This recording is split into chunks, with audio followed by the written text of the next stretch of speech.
Welcome to Colmar. This is one of the most beautiful cities in France.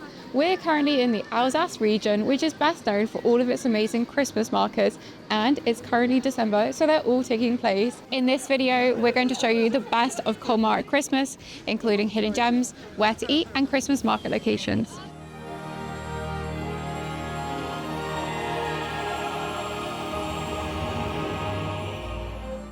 Colmar is a pretty small city, and so you can get around the whole place in around an hour or two. However, because it's so magical here and there are different markets to explore, I do recommend coming here for an entire day, especially because that way you get to see the city in the daytime when it's less crowded, and at night when you can admire all of the beautiful illuminations.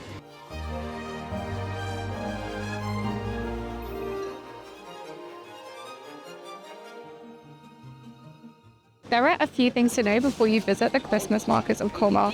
The first is that the least busy time of the week is if you come during the daytime, midweek. If you go in the evenings, it's going to be a bit busier.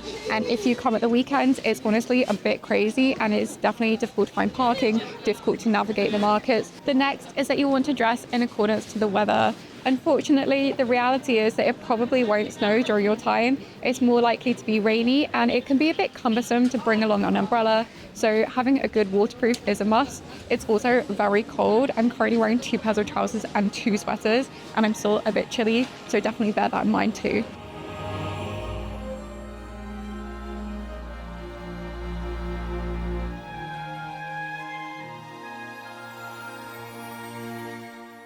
Rapp isn't actually one of the official Christmas market locations, but it does have a festive pyramid and some rides for children.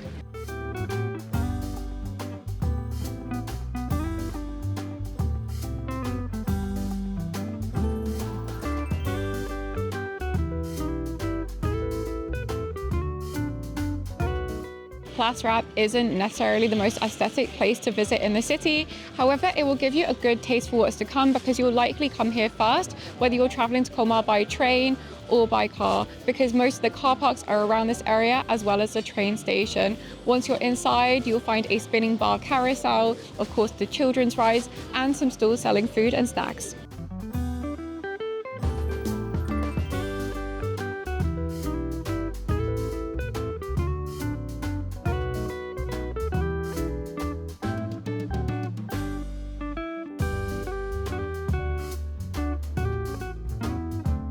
Colmar has 6 distinctive Christmas markets, though they all run into one another, so if you're wandering around the city, you'll come across all of them. The largest one is Place Dominican, and as its name suggests, this one is set beneath the shadow of a 14th century former Dominican church, which has since been transformed into a museum displaying Alsatian artworks. What's particularly nice about this market is that each of the stalls displays a little piece of artwork from the Musée onto Linden, which is obviously inside the church.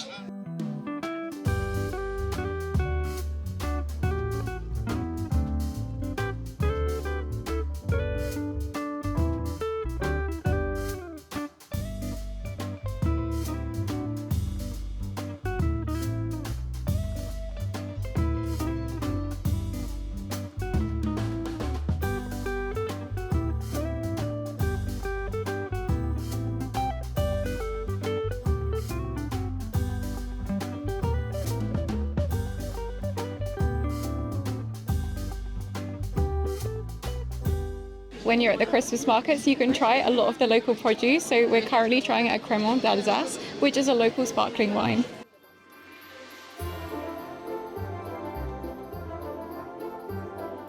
Wow, that's really nice.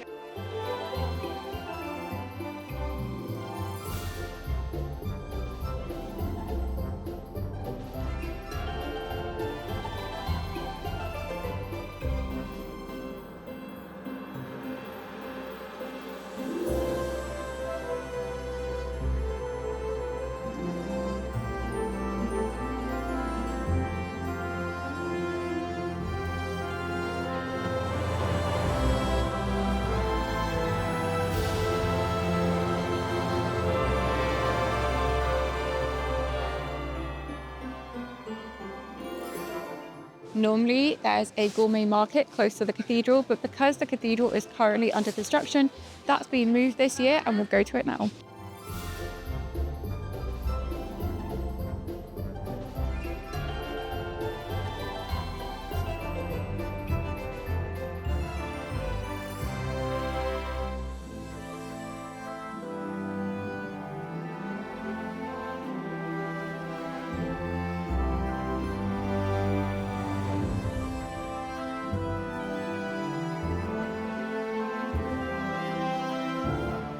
The Gourmet Market is a must for foodies, and inside you'll find all kinds of vendors selling treats from the region.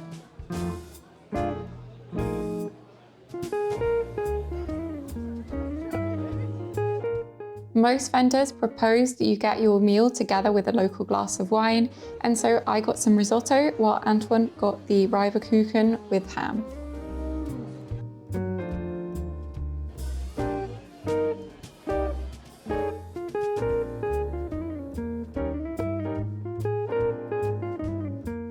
Like many other towns and cities across France, Colmar too has its very own covered market, which dates all the way back to the middle of the 19th century, and inside you'll find all sorts of local goodies. Places all over the world boast their very own version of Venice, and Colmar is no exception. Petite Venice is peppered with little canals where you can go on actual boats along, and also it's full of timber-framed houses. It's honestly one of the most beautiful places in the entirety of the Alsace, and so there are definitely the crowds to match it. It's also home to a small Christmas market.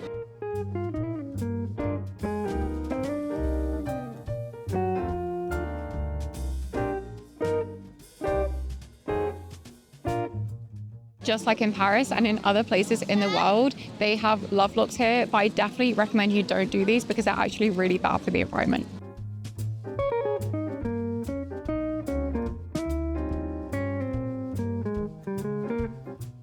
No one's quite sure how Little Venice came to have its name, but what we do know is that most of the houses date from between the 14th to 18th centuries.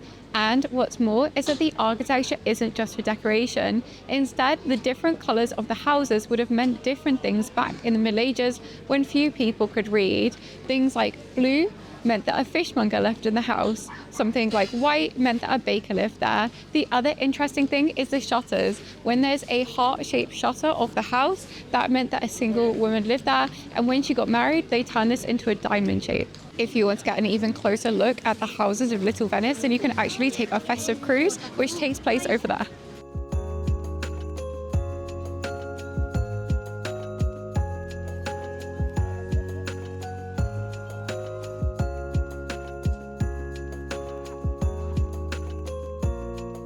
The Christmas market of Little Venice is really focused on kids. There's children's rides here, as well as lots of stands selling things like toys. There are, of course, food and snacks here too.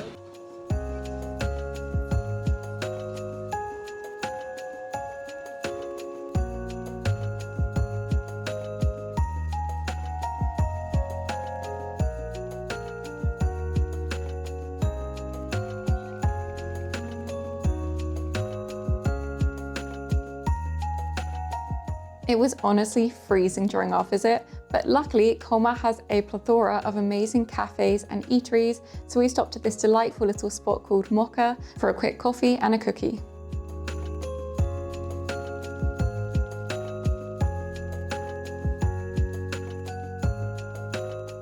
There are two of the markets which are in pretty close proximity with one another, and they're surrounding the Ancienne Douane, which is the old tax house.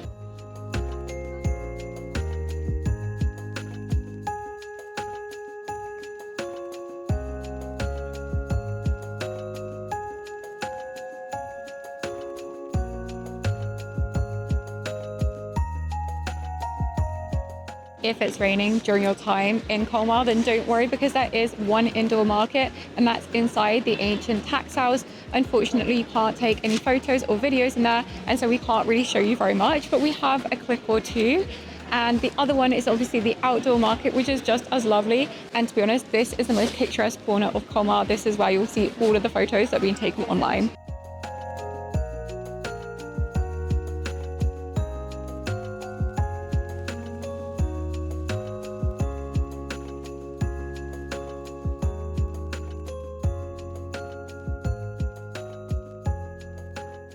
This is the most photographed building in Colmar, and it is basically impossible to get it without anyone. But the good thing is that with the rain, there's fewer people around.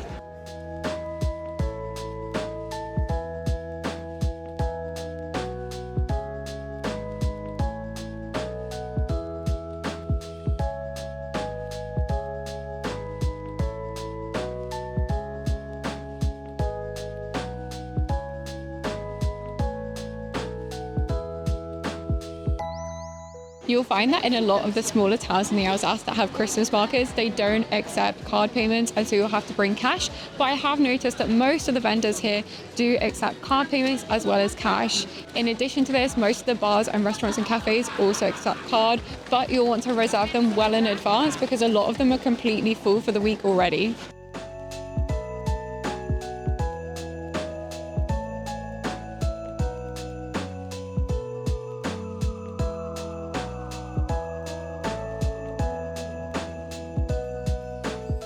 Place Jeanne d'Arc is the final Christmas market location, and the focus here is on local gastronomy. So you'll find lots of chalets that are decorated to resemble timber-framed houses, and you'll find all kinds of traditional treats like pretzels, which is the Alsatian word for pretzel, it's also the German one, and also Flammkuchen and other local treats.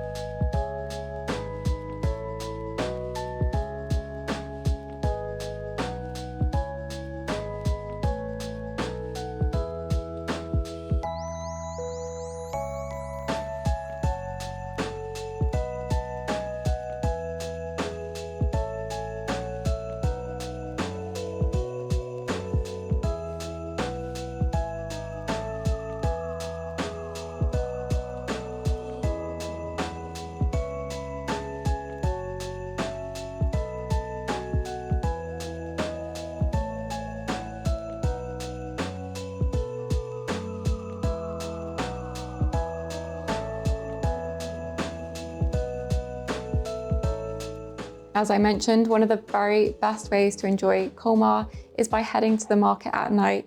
I particularly recommend heading back to the Petite France area, as lots of the houses are covered in illuminations, and there's even some projections by the water.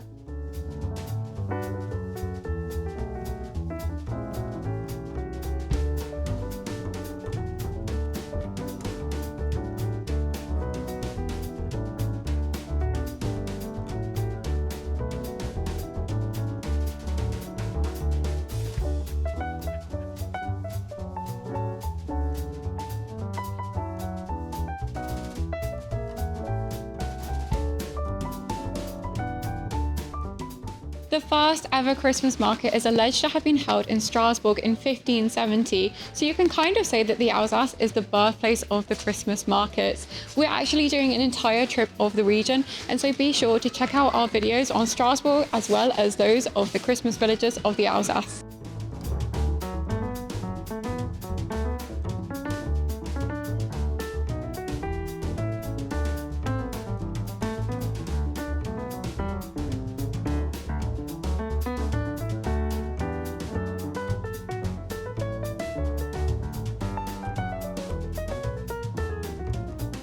My favourite market of all has to be that of Place de l'Ancien Douane, and so we went back there after dark so that we could see all of the chalets bathed in beautiful illuminations. There are around 50 chalets here in total, and to be honest, the majority of chalets are focused on selling goods as opposed to foodie things.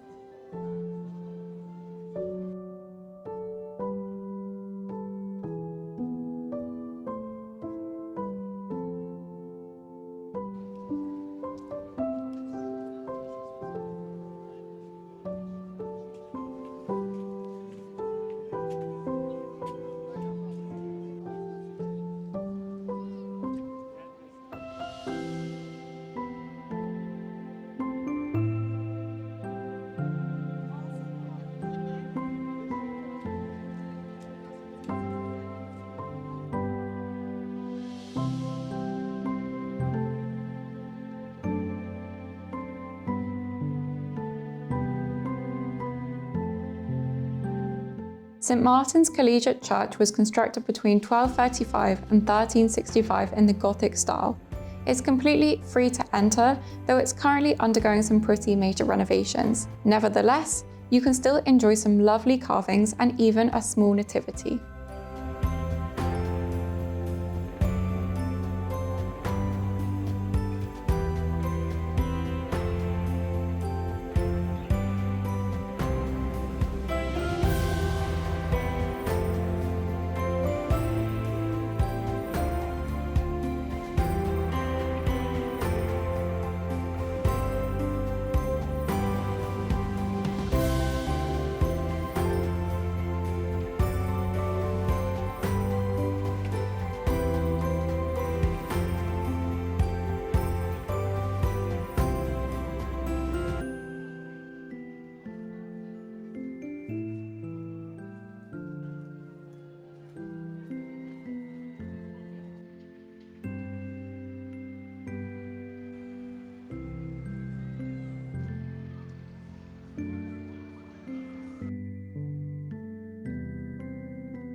Thank you for watching, and don't forget to like and subscribe for more France travel content. See you next time.